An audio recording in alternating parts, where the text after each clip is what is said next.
2. Y mientras están abriendo sus Biblias en el segundo libro de la Biblia, Éxodo capítulo 2, vamos a continuar con esta serie que hemos comenzado y que ha de durar 12 semanas en nuestra experiencia con Dios. Cuando hablamos de nuestra experiencia con Dios, pues para muchos quiere decir muchas cosas. Es como cuando decimos la palabra raíz.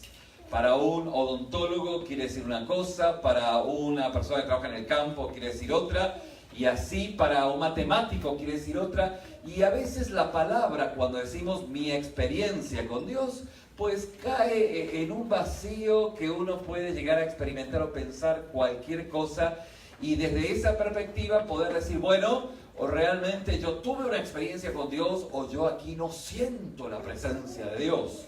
Si bien es cierto que nosotros sentimos la presencia de Dios a partir de que los canales de nuestra vida se abren a la experiencia con el Señor, pues esa es una característica, diga conmigo característica. Característica de nuestra experiencia con Dios, que es justamente el sentir la presencia de Dios. Pero otra característica es tener conocimiento de toda la información bíblica para poder encontrarnos y conocer a Dios. Diga conmigo característica. Es el conocimiento, que es una característica de la fe. Pero esencialmente no es la fe. La fe tiene que ver con una amistad con Dios. Bien. Fíjense que dijimos el miércoles pasado, hemos llegado al Evangelio de Juan, y esto es a modo de, de introducción. Ya llegamos al libro de Éxodo en unos minutos que vienen, pero dijimos lo que Jesús afirmó en la palabra. En el Evangelio de Juan dice, Jesús le dijo, yo soy el camino y la verdad y la vida. Nadie viene al Padre si no es ¿por quién? Por mí. ¿Se acuerdan que dijimos en muchas oportunidades de que a Dios no lo vimos? ¿Usted lo vio a Dios alguna vez? No, no lo vimos nunca a Dios. Dios no es evidencia para nadie, pero la Biblia dice que quien ha conocido al Hijo ha conocido al Padre. Por eso es que cuando conocemos a Jesús, decimos sin lugar a duda que conocemos a Dios. La pregunta es, ¿cómo es Dios? La respuesta sencilla es, Dios es como Jesús. Dios es como Jesús. Jesús nos mostró cómo es el Padre. En algún momento un teólogo hace muchos siglos atrás dijo, Jesús fue la última palabra de Dios. Dios habló a través de su Hijo. Obviamente que Dios sigue hablando en su palabra, pero en cuanto a que Dios ya no tiene más que decir, ya lo dijo todo en su Hijo. Y esto nos ayuda a entender quién es Jesús. Por eso es que nuestra experiencia con Dios es conocer a Jesús. Y Jesús dijo, yo soy el camino. Yo soy la verdad y yo soy la vida. En otras palabras, Jesús es el mapa que debemos tener. Y se acuerdan que en el estudio lo afirmábamos y el miércoles pasado lo comentábamos, que de repente usted me puede indicar la dirección de su casa. Aquí, mi estimado amigo que está aquí, se puede indicar dónde vive, ¿bien? Dice que vive por acá cerca por el área, ¿no? Y me puede dar la dirección. Yo puedo llegar a su casa con la dirección que él me da. Pero si con el hermano, con el amigo, me subo en mi carro, él va conmigo, él me puede conducir hacia su casa por el camino más corto. ¿Por qué? Porque esencialmente él es el mapa. Yo lo único que hago es seguir las indicaciones que él me está diciendo. Ahora, salvando las diferencias, así es lo que Jesús dice. Dice, yo soy el mapa. Él no dijo, yo te mostraré el camino. Tampoco dijo, te voy a dar un mapa. Y menos dijo, te indicaré en qué dirección debes marchar. No. ¿Eso dijo Jesús? No dijo Jesús. Algo que en esta noche estaremos viendo es que para muchos la experiencia personal con Dios es como si Dios nos dice, pues mira, mijo, empieza a caminar por acá. Este es el plan que tú tienes que tener. Entonces, uno empieza a caminar, es como aquel que tira un balón, ¿sí? Y es como que Dios nos pega ahí un empujoncito y nosotros vamos. y cuando se nos atora la carreta le preguntamos a ver cómo es o qué instrucciones nos da para seguir el camino. Nada más lejos de lo que la Biblia nos va mostrando. Pero a veces nosotros tendemos a pensar de esta manera. Pero justamente en nuestra experiencia con Dios, lo primero que descubrimos es que Jesús es el mapa. Si nosotros no tenemos a Jesús, pues no vamos a llegar a buen puerto. También afirmamos que en nuestra experiencia con Dios, y siendo Jesús el mapa, no podemos vivir sino solo día con día. Diga conmigo, día con día. Nuestra experiencia con Dios es día con día. No es domingo, miércoles, viernes, domingo. Y ahora incluimos el sábado. No. No es esa nuestra experiencia con Dios así. De hecho, es una experiencia que es día a día. Y esto empieza a reforzar los principios por donde camina lo que se refiere a nuestra experiencia con Dios. Porque al final del día hay mucha gente que dice, yo tengo una experiencia y una experiencia y una experiencia y una experiencia y una experiencia con Dios, ¿no? Un hermano en la semana me hacía mención, y yo lo dije el miércoles, sobre la reflexión acerca de las dos construcciones que se daban, que la palabra muestra, sobre la construcción en la arena y la construcción en la roca. ¿Se acuerdan? ¿Sí? Y se acuerdan que afirmamos, que decíamos que en realidad las casas se veían maravillosamente bien. Las dos casas se veían preciosas. Pero una había sido formada sobre la arena. La otra el constructor escarbó más a fondo, más abajo, y encontró pues la roca, la piedra. Y ahí fue donde formó sus cimientos. Cuando vino las tormentas y todo lo que fuese, pues la casa que tenía un cimiento más sólido es la casa que ha permanecido. ¿Por qué? Porque tiene fundamentos, tiene profundidad. Diga conmigo, profundidad. Nuestra experiencia con Dios tiene profundidad. No es venir a la iglesia. De hecho, venir a la iglesia es un medio, no es un fin en sí mismo. La diferencia entre aquellas personas que van a su religiosidad popular, domingo a domingo, peregrinación tras peregrinación, y aquel cristiano que viene cada domingo a la iglesia como un fin en sí mismo, es exactamente lo mismo. Venir a la iglesia implica o significa un medio por el cual yo me relaciono con Dios primeramente y luego con los hermanos en alabanza y adoración en un bien común. Diga conmigo, bien común. Dios es nuestro Padre y su reino es un bien común. Tema que vamos a hablar un poquito más adelante. No nos vamos a ir por ahí, pero ténganlo presente. Lo primero que dijimos entonces es que el hombre por naturaleza es idólatra. Y la palabra dice que no hay quien busque a Dios, no hay ni aún ¿quién? Ni uno.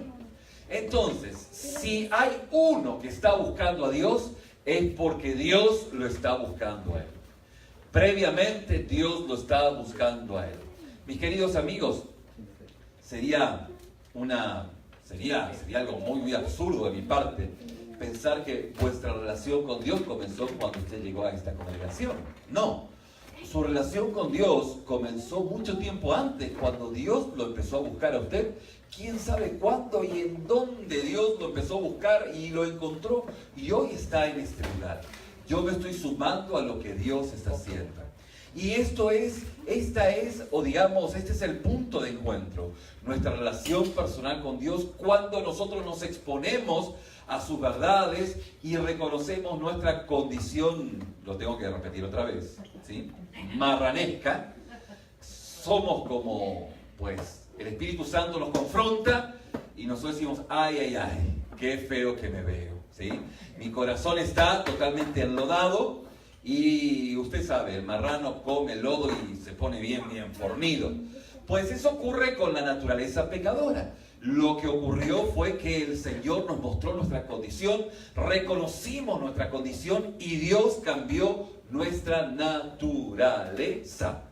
No nuestra forma de vestir, no nuestra forma de hablar. Obviamente que es una consecuencia del cambio de nuestra naturaleza. Antes éramos marranos, ahora somos hijos de Dios. Obviamente, sepa entender la ilustración para que no sea ofensivo en cuanto a la experiencia, pues. El pastor me dijo que soy un marrano. No.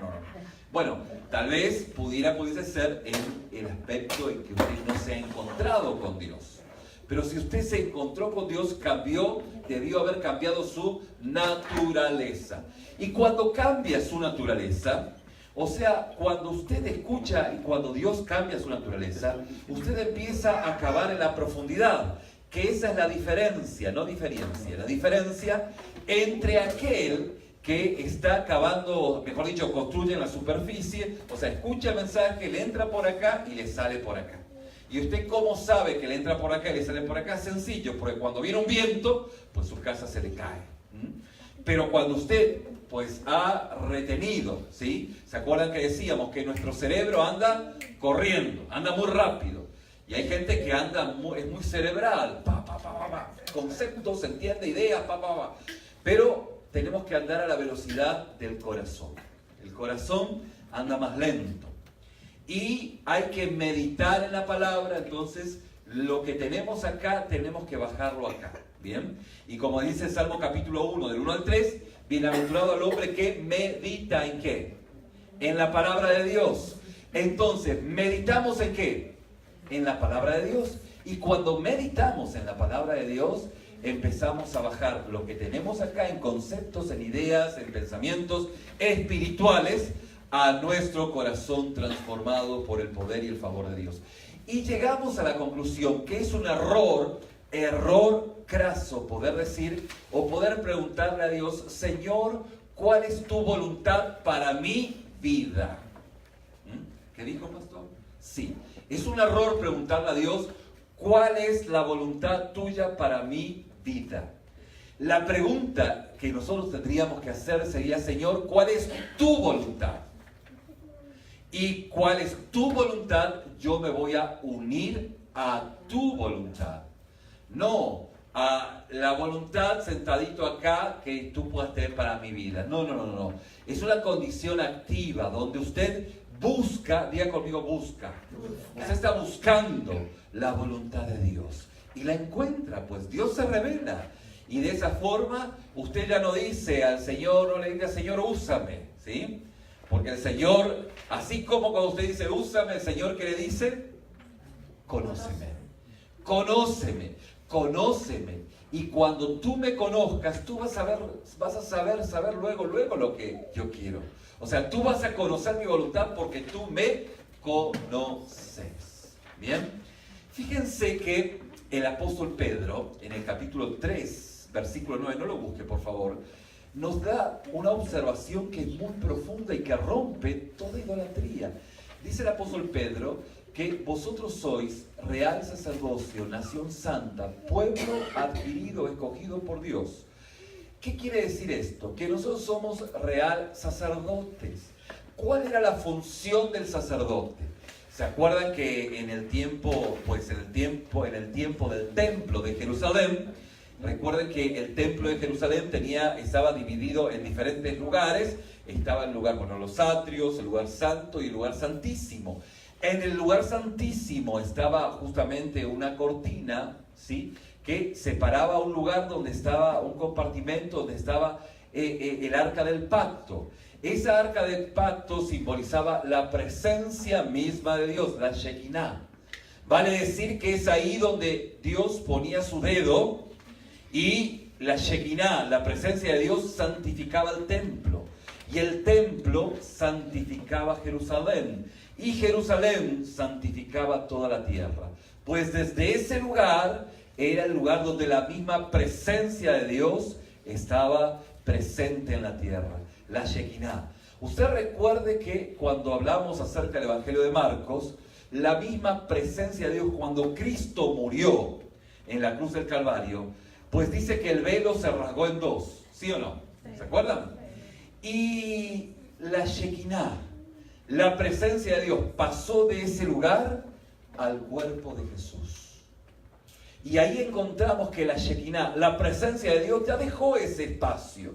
Lo que la Biblia nos dice es que ese lugar dejó de ser santo. Ya la santidad estaba en el cuerpo de Cristo. No estaba en un espacio físico. la presencia de Dios. ¿Me va siguiendo hasta aquí? Entonces vamos encontrando o vamos observando que nos vamos acercando hacia la manera en la cual Dios nos está indicando cómo es el encontrarnos con Él. Es encontrarnos con su presencia. Y cuando el velo se rasga, usted tiene la función sacerdotal también. ¿Cuál es la función sacerdotal? El sacerdote una vez al año entraba al lugar santo y le pedía perdón por todos los pecados del pueblo, ¿sí? Usted tiene la capacidad de acercarse de forma personal, individual y única ante la misma presencia de Dios, que obviamente ya no está en el lugar, en el templo, ahora está en Cristo. ¿Es rico? ¿Me va entendiendo, mi hermano? Entonces, en ese contexto es donde nosotros estamos experimentando, estamos caminando hacia la presencia de Dios, hacia experimentar esa experiencia con Dios día con día. No es una experiencia que se da una vez al año, sino que es una experiencia en donde todos los días Jesús es nuestro mapa y nos indica cómo caminar, cómo transitar. Ahora sí, con esto en mente, vamos a Éxodo capítulo 2 y vamos a encontrarnos con el planteo de justamente lo que dijimos al principio de esa enseñanza, en donde de repente podemos decirnos a nosotros mismos, pensar de que el Señor nos quiere o nos envía y nos dice, bueno, arréglensela como puedan. Y si se les atora la carreta, pues yo los voy a ayudar. Y a veces pensamos que ese es el modelo que tenemos que caminar, pero ese modelo no es bíblico. De hecho, la Biblia nos muestra cómo es nuestra experiencia con Dios. De hecho, cuando Dios quiere hacer algo a través de nosotros, Él tiene que llevarnos desde donde estamos hasta donde Él se encuentra. O sea, hasta donde Él quiere que nosotros podamos estar. De hecho, cuando Dios quiere utilizarnos, no es solamente el decir, bueno, quiero usarlos, sino que tiene que trabajar en nuestra vida para capacitarnos, para llevarnos justamente a donde Dios quiere usarnos. Por esto es que entendemos que nosotros no podemos continuar donde estamos y seguir a Dios. No es que usted diga, bueno, yo voy a seguir a Dios y voy a seguir así como estoy. Eso sería un error. No se puede. No se puede. ¿Se puede? No, no se puede. Y usted dice, ¿cómo que no se puede? Bueno, vamos a ir descubriéndolo a través de este estudio. Fíjense que hay 7 elementos que vamos a descubrir en nuestra experiencia con Dios que son muy importantes. A lo largo de estas 12 semanas vamos a ir mirándolos uno a uno. El primero es que Dios siempre está trabajando alrededor de nosotros. Nosotros no descubrimos la pólvora. Fíjense que hay gente que dice, bueno, yo voy a ganar almas para Cristo, yo voy a trabajar para Dios. En realidad, Dios está trabajando hace mucho tiempo atrás. Lo que yo hago es unirme a lo que Dios está haciendo. Fíjense que notable ahora sí en Éxodo capítulo 2, versículo 23, podemos ver en la experiencia de Moisés cómo Dios estaba obrando aún antes de llamarlo a Moisés. Dice en el versículo 23 del capítulo 2 de Éxodo, aconteció que después de muchos días murió el rey de Egipto y los hijos de Israel gemían a causa de la servidumbre y clamaron y subió a Dios el clamor subió Dios el clamor de ellos con motivo de su servidumbre. Y dice el versículo 24, y oyó Dios el gemido de ellos y se acordó de su pacto con Abraham, Isaac, Jacob. Y miró Dios a los hijos de Israel y los reconoció Dios. Es un lenguaje poético, no es que Dios tenía amnesia, se le olvidó, o me encontré acá con el pueblo. No. Es un lenguaje poético de un volver el corazón del pueblo de Israel a Dios, Dios tratando con su pueblo. Pero fíjense que lo primero que vemos es que Dios siempre está trabajando alrededor de nosotros. Que no lo veamos, eso es otra cosa. Pero lo primero que tenemos que entender es que en la experiencia de Moisés, Dios ya estaba obrando de antemano. No es que lo llamó Moisés y dice, ¿y ahora qué hago con este? O sea, lo llama a nuestro hermano y ahora dice, uy, ¿y ahora cómo le hago? ¿En qué lo coloco? ¿Qué lo pongo a hacer? No. No es así. Sino que Dios previamente ya está preparando la labor. Y fíjense que luego, en el capítulo 3, en el versículo 8, nos muestra cómo Dios invitó a Moisés a participar en su trabajo. Porque previamente lo que vemos es que Dios estableció una relación de amor, número 2. Dios estableció una relación de amor con Moisés. ¿Cómo la estableció? Bueno, la estableció desde que nació, pues. Lo rescató de la muerte, luego hubo un proceso en su vida, tanto así como la experiencia que usted experimentó con Dios cuando Dios lo rescató, pues, de sus delitos y pecados, ¿sí o no? Esa experiencia de amor que se conecta con nuestra experiencia personal, es aquello que es en segunda instancia lo que vemos en nuestra experiencia con Dios. Es algo muy llamativo, muy importante. Cada vez que yo me encuentro con alguno de ustedes y compartimos nuestros testimonios, su testimonio es, Dios me amó de tal manera que ha perdonado mis pecados, me ha redimido. En diferentes palabras y con diferentes matices, es la experiencia que vivimos nosotros y que vivió Moisés, ¿sí o no? Moisés experimentó ese cuidado, ese amor, a través de esa zarza ardiente, a través de cómo Dios fue cuidándolo y fue preservándolo a través de la experiencia de su vida. Y ahora sí, en el versículo 8 del capítulo 3, vemos cómo Dios invita a Moisés a participar con él en su trabajo. Y dice, y he descendido para librarlos. Vamos al versículo 7 para entrar en contexto. Dijo luego Jehová, bien he visto la aflicción de mi pueblo que está en Egipto, y he oído su clamor a causa de sus exactores, o sea, aquellos quienes estaban oprimiéndolos, opresores. Pues he conocido sus angustias y he descendido para librarlos de mano de los egipcios y sacarlos de aquella tierra a una tierra buena y ancha, a tierra que fluye leche y miel, a los lugares del cananeo, del eteo, del amorreo, del fereceo, del heveo, del jebuseo y de todos esos feos, ¿no?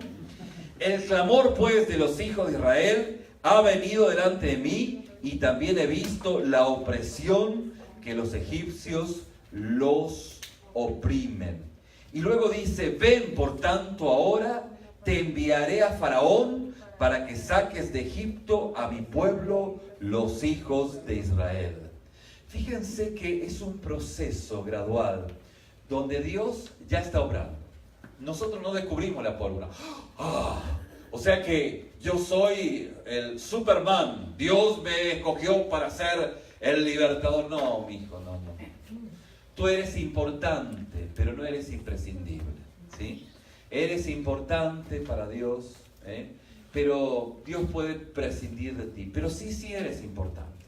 O sea, Dios está obrando mucho tiempo antes, aún antes que tú lo conocieras. Dice la palabra que aún Él murió cuando nosotros estábamos enemistados en nuestros delitos y pecados. O sea que esto viene de mucho tiempo atrás. Y esto es lo primero. En segunda instancia, Dios establece esa relación de amor con nosotros, pero luego nos invita a poder justamente sumarnos, a lo que Él ya está haciendo. Fíjense que esta es la experiencia con Dios. Otra es burda imitación. No es sino solo lo que la Biblia nos está diciendo, la experiencia real con nuestro Dios.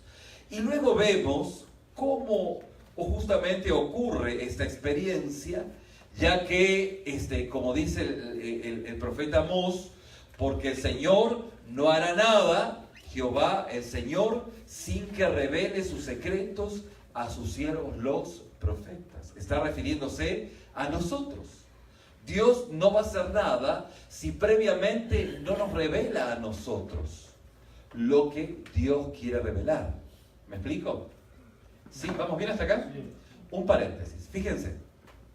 Por ejemplo, cuando Dios está obrando, Dios pone un sentir, tanto el querer como el hacer por su buena voluntad en su cuerpo, en su iglesia. Ustedes tienen la mente de Cristo. Y de repente viene el pastor y dice, miren, el Señor me dijo que vamos a comprar este edificio. Este edificio no lo tenemos que comprar, ¿no? Pero vamos a suponer que teníamos que comprar, vale como 1.5 millones de dólares. Es lo que vale más o menos. El Señor me dijo que lo vamos a comprar. Bueno, de repente el Señor se lo dijo a usted, pastor, pero a mí no me habló. ¿Me explico? No, es que el Señor me dijo. Bueno, el punto es, yo tengo que pensar, bueno, el Señor se lo dijo al pastor, pasan dos cosas. O puede ser que el Señor le dijo y que tenga que seguir trabajando con nosotros para que el Señor nos diga, o puede ser que el Señor no le dijo, que es un puro capricho nomás. ¿Me va entendiendo? Porque lo que hace Dios es traer esa unidad en el cuerpo y trae un mismo sentir y un mismo pensar de acuerdo a su voluntad. ¿Vamos bien? Por esto es que cuando, como pastor, de repente yo entiendo que Dios me ha dicho algo, pero ustedes no lo ven, lo más prudente es orar y esperar que Dios se lo muestre. ¿Me explico? Porque ustedes no siguen al pastor, ustedes siguen a Dios. Entonces, esto es muy importante. El líder espiritual, que pues es un líder espiritualmente maduro, entiende que tiene que conectar su vida con Dios, no conmigo. Esto es lo que hace un líder espiritual, es conectar con Dios. A ver, mi hermano, ¿qué Dios te dijo a ti? A ver, ¿cómo es tu relación con Dios? Porque al final del día puedo inspirarte en mi relación, puedes inspirarte en mi relación con Dios. Yo puedo inspirarme con la vida de mi hermano Sebastián, mi hermana Irma, en su relación con Dios, pero en definitiva esa es su relación con Dios, que a propósito salió muy bien el hermano Sebastián. Ya me estaban por preguntar, ¿no? ¿Cómo salió? Salió perfecto, no tiene nada en sus venas. Así ha sido un motivo de gozo esta mañana. Estuvimos gozándonos en el hospital. Pero al final del día, esa es su relación personal de Dios con mi hermano. Y mi relación personal con Dios es mía. Y su relación personal con Dios, ¿de quién es? Suya. ¿Me explico? Y este es el punto en donde vamos conectándonos con nuestra relación personal con Dios. Por eso es que al invitar a Dios a su labor, Dios le habla especialmente a usted.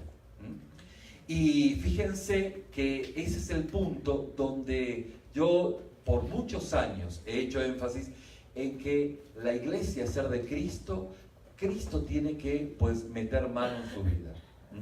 No nadie, ¿me explico? O sea, esto es algo entre usted y Dios. Mi función es enseñar la palabra, capacitar a los santos, pero hasta ahí llego. Usted tiene que relacionarse con Dios y empieza a hacer eco lo que dice el profeta Amós. Porque no hará nada Jehová el Señor sin que revele su secreto a sus siervos los profetas. O sea, a usted que es un real sacerdocio, nación santa, pueblo adquirido por Dios. Primera de Pedro, capítulo 3, versículo 9. ¿Vamos bien hasta acá? Muy bien. Entonces podemos encontrar en Éxodo capítulo 3, el versículo 2 al 8, cómo Dios habló a Moisés para revelarse, ¿sí? Y usted dice, bueno, pero yo no vi ninguna zarza que pudiera haberme hablado. No se preocupe, hay otras maneras en las cuales Dios habla en la actualidad. ¿Bien? Ok. Fíjense, vamos a Éxodo capítulo 3, versículo 2. ¿Por qué? Porque el punto número 4 en nuestra experiencia con Dios es que Dios habla para revelarse a sí mismo y sus propósitos y sus caminos. Y dice la palabra, y se le apareció el ángel de Jehová en una llama de fuego en medio de una zarza. Y él miró y vio la zarza ardiendo en fuego, y la zarza no se consumía. Honestamente, Moisés habrá visto muchas zarzas, porque la zarza, o sea, digamos, ese pasto que está seco arde en el desierto, es algo común. Es como, pues no es común los incendios en California. Bueno, ya se volvió común, pero de fuego pues arde, ¿no? Por un lugar muy seco. Lo que le llamó la atención a Moisés es que esa zarza no se consumía, porque quienes venimos de lugares desérticos, ¿vieron ese montón de pasto que va rodando así? Bueno, eso es a lo que se refiere el libro de Éxodo. Y arde, pero así como arde, ¡fuf! Y nada más. Pero justamente esta zarza no se consumía, entonces llamó la atención de Moisés. Y dice, entonces Moisés dijo, iré yo ahora y veré esta gran visión. ¿Por qué causa la zarza no se quema? Viendo Jehová que él iba a ver, lo llamó Dios del medio de la zarza y dijo, Moisés, Moisés. Y él respondió, heme aquí. Y dijo, no te acerques, quita tu calzado de tus pies, porque el lugar en que tú estás, tierra santa es. Muy bien. Fíjense, vamos a hacer otro paréntesis, acá a ver cuánto llevamos de tiempo, no vamos a hacer cosas que los paréntesis nos lleven todo el tiempo, ¿no? Pero una de las tentaciones, ¿se acuerdan que ya lo hemos explicado en muchas oportunidades? Una de las tentaciones que tienen los pastores es que cuando viene una persona muy agradecida, vienen personas a la congregación, vienen muy agradecidas a Dios por lo que Dios ha hecho en sus vidas. Entonces, lo primero que hablan es con el pastor y dice, pastor, ¿qué puedo hacer? ¿Se acuerdan que les comenté? Entonces el pastor le dice, hermano, ¿qué sabe hacer? Y el hermano dice lo que yo siempre digo, hermano, yo sé cortar la yarda. Tenemos mucha yarda acá, ¿no? Es un ejemplo ya archiconocido. Entonces el hermano dice, yo sé cortar la yarda. Bueno, hermano, esa va a ser su función, corte la yarda. Entonces el hermano, agradecido a Dios, empieza a cortar la yarda, creyendo que cortar la yarda es parte de su consagración, su agradecimiento, su reconocimiento por el favor inmerecido de Dios en su vida, ¿sí o no? Y fíjense que eso es un grave error, porque justamente lo que nosotros como pastores tenemos que hacer es cargarle la mano a los hermanos de la congregación que están más digamos, maduros, y que juntos cortemos la yarda, y que al hermano que viene recién muy agradecido a Dios, lo que le digamos es, mira, conságrate a Dios, estudia la palabra, busca a Dios. ¿Por qué? Porque en tu consagración a Dios, Dios te va a indicar lo que tú tienes que hacer. De tal manera que de repente cuando Dios te diga que hagas una labor, pues es tu relación con Dios. Y como nosotros tenemos buena relación con Dios, no vas a tener problemas con nosotros, ¿sí o no? ¿Por qué? Porque estamos en la misma sintonía. Entonces ahí sí, después el hermano puede decir, Dios me dijo que corte el zacate, ¿sí? Y lo va a cortar, y aún con los dientes lo va a cortar si no hay máquina. ¿Por qué? Porque se lo dijo Dios, no se lo dijo el pastor. Porque si se lo dice el pastor, por ahí falta gasolina y dice, no, ya se terminó, me voy. Ya no le hago más. Y ahí se acabó, porque fue una petición del pastor. Pero cuando Dios te lo indica, cuando Dios obra, el hombre suda. Vamos en el verano, ¿no? Quería ponerlo en algún lugar esto, ¿no? Me recordé. Pero justamente el punto es que la consagración a Dios es esencial para nuestra experiencia personal con Dios. Claro, Vamos a ver luego, miércoles, semanas que vienen, cómo es ese trato, cómo es esa experiencia, cómo Dios se revela a sí mismo y sus propósitos y sus caminos en nuestras vidas. Podemos adelantarlo tal vez como tópicos. Dios se revela sus propósitos, sus caminos a través de su palabra, a través de la oración, a través de la congregación, a través de las situaciones. Todos estos son elementos que los vamos a estudiar, los vamos a mirar y vamos a ver cómo día con día vamos descubriendo la voluntad de Dios. Es que honestamente, si no, no hay de otra manera. Porque usted se va a encontrar en una situación, en algún punto, en algún momento en su vida y va a decir, Dios, ¿qué hago? Y uno no sabe, ¿sí? ¿Se acuerdan que el miércoles pasado les comenté el paso de fe? ¿Cuál es el paso de fe? El paso de fe es estar en el mero filito de la cornisa y hay una alberca, una pileta, una pileta, una piscina sin agua. Entonces el Señor dice, pues da el paso de fe y tírate.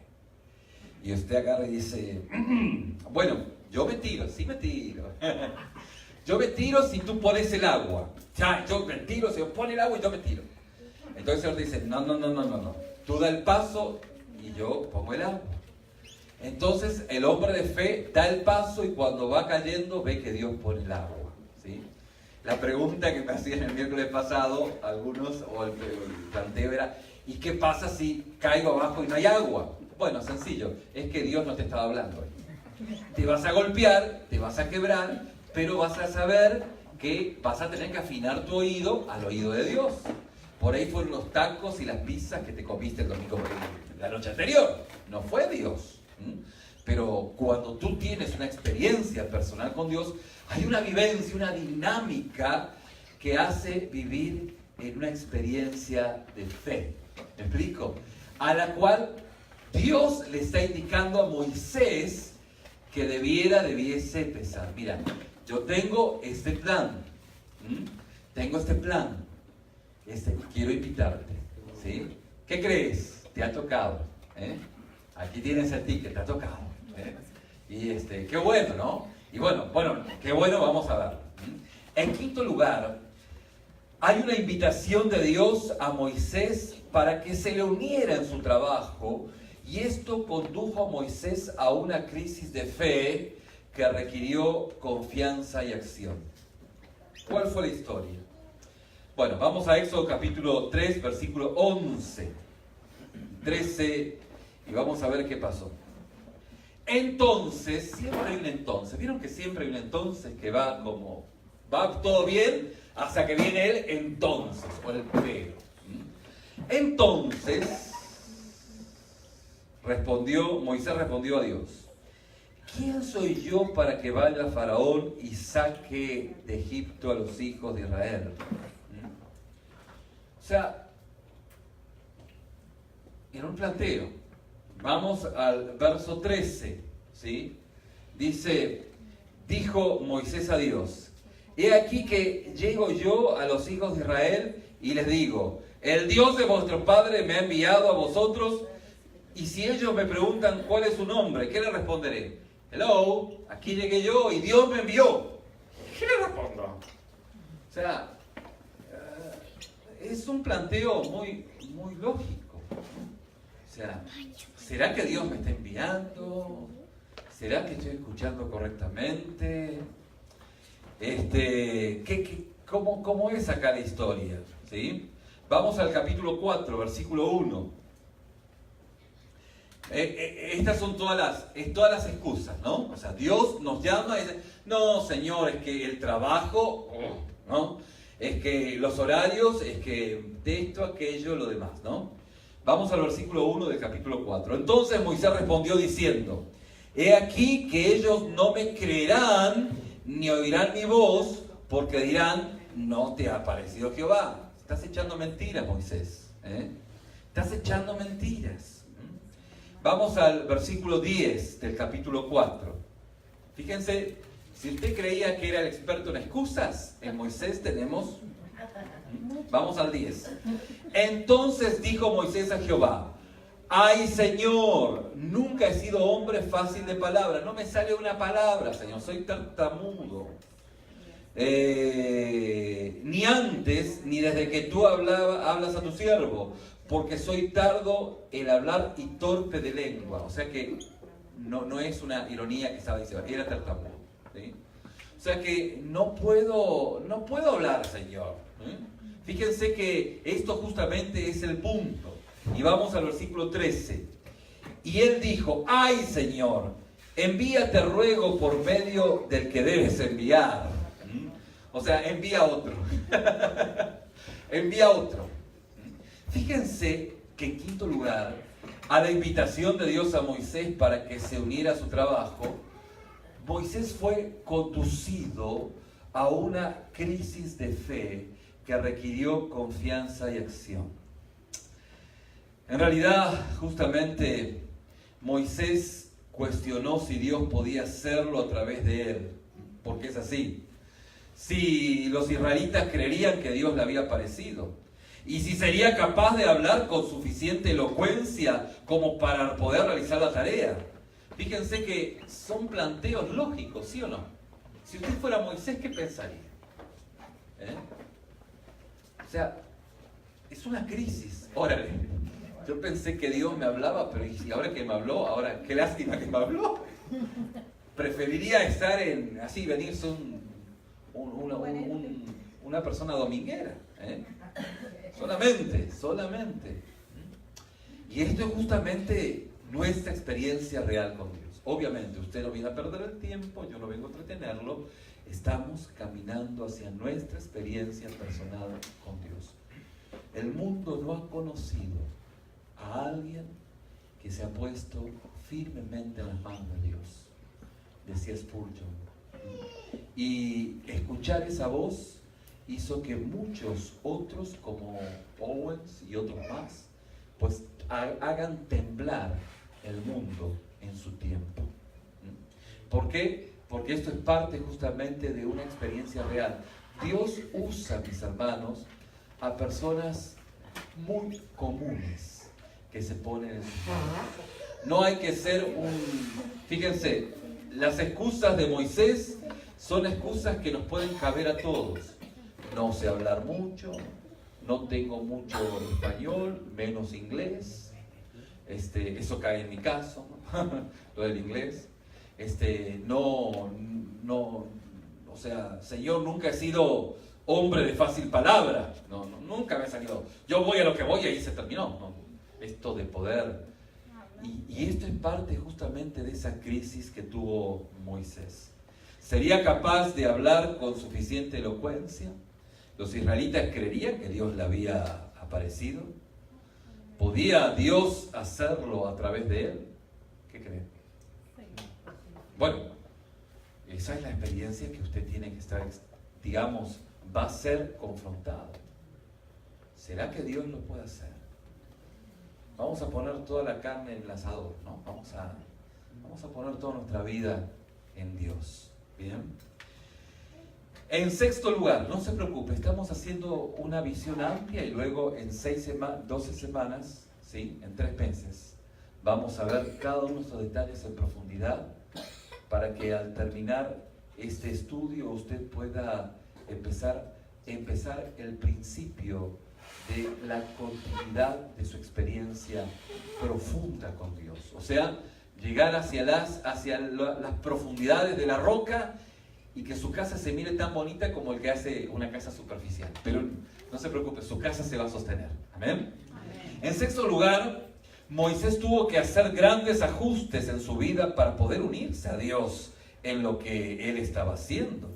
Fíjense que en Hebreos capítulo 11, versículo 24 al 29, dice, por fe Moisés, hecho ya grande, rehusó llamarse hijo de la hija de Faraón, escogiendo antes ser maltratado con el pueblo de Dios que gozar los deleites temporales del pecado. Por la fe dejó a Egipto, no temiendo la ira del rey, porque se sostuvo como viendo al invisible. Por fe celebró la Pascua y la aspersión de la sangre, para que el que destruía a los primogénitos no los tocase a ellos. Por fe o por la fe pasaron el mar rojo como por tierra seca e intentaron los egipcios hacer lo mismo y fueron ahogados.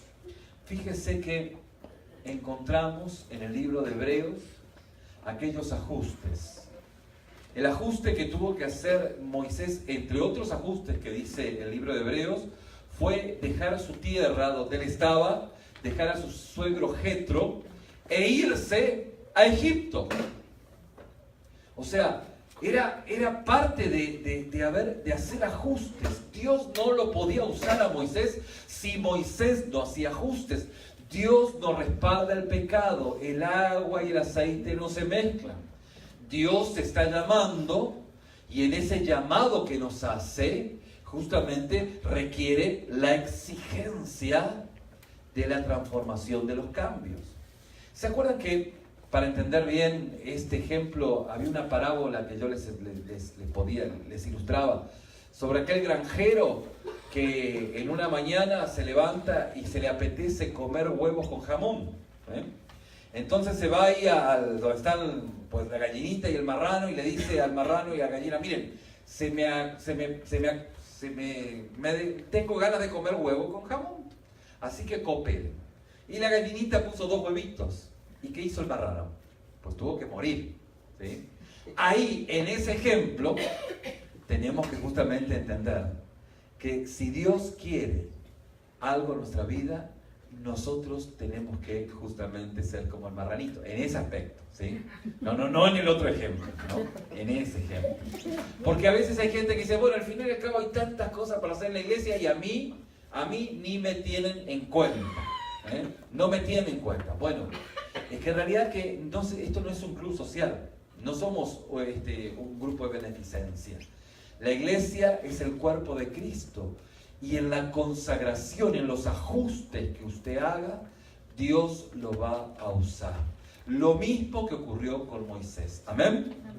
Dice en Éxodo capítulo 4, versículos 19 y 20: dijo también Jehová a Moisés en Madián: ve y vuélvete a Egipto, porque han muerto todos los que procuraban tu muerte. Entonces Moisés tomó su mujer y sus hijos y los puso sobre un asno y volvió a tierra de Egipto. ¿Qué hizo Moisés? Moisés tuvo que hacer grandes ajustes. Diga conmigo: grandes ajustes. Ay. Esos son los grandes ajustes que el Espíritu Santo le está indicando que usted tiene que hacer.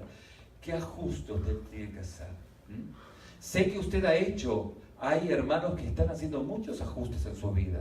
Ese tiempo ha sido un tiempo de muchos ajustes en su comunión con Dios, en su consagración a Dios, pero siempre hay más, porque Dios quiere usarlo. ¿Amén? Y en séptimo lugar, Moisés llegó a conocer a Dios por experiencia cuando obedeció y Dios realizó su obra por medio de él. Dios estaba trabajando antes que Moisés. Dios lo invitó a Moisés a su trabajo. Moisés tuvo una crisis de fe y esto pues hizo sus ajustes, se puso en manos de Dios. Dios se glorificó. Dice la palabra en Éxodo capítulo 14, verso 15 al 17. No lo busques, se lo voy a leer. Dice: entonces Jehová dijo a Moisés: ¿por qué clamas a mí?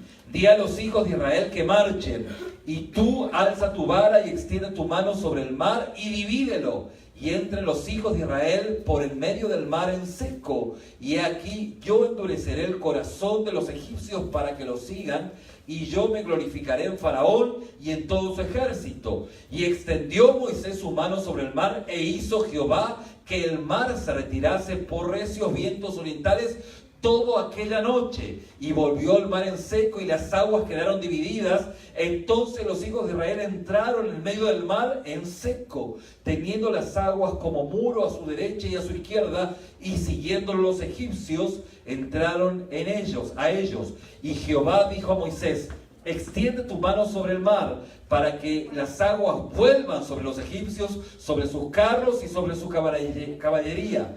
Entonces Moisés extendió su mano sobre el mar, y cuando amanecía el mar se volvió en toda su fuerza. El versículo 29 al 31 dice: y los hijos de Israel fueron por el medio del mar en seco, teniendo las aguas por muro a su derecha y a su izquierda. Así salvó Jehová aquel día a Israel en mano de los egipcios, e Israel vio a los egipcios muertos a la orilla del mar. Y vio Israel aquel gran hecho que Jehová ejecutó contra los egipcios, y el pueblo temió a Jehová, y creyeron a Jehová y a Moisés su siervo.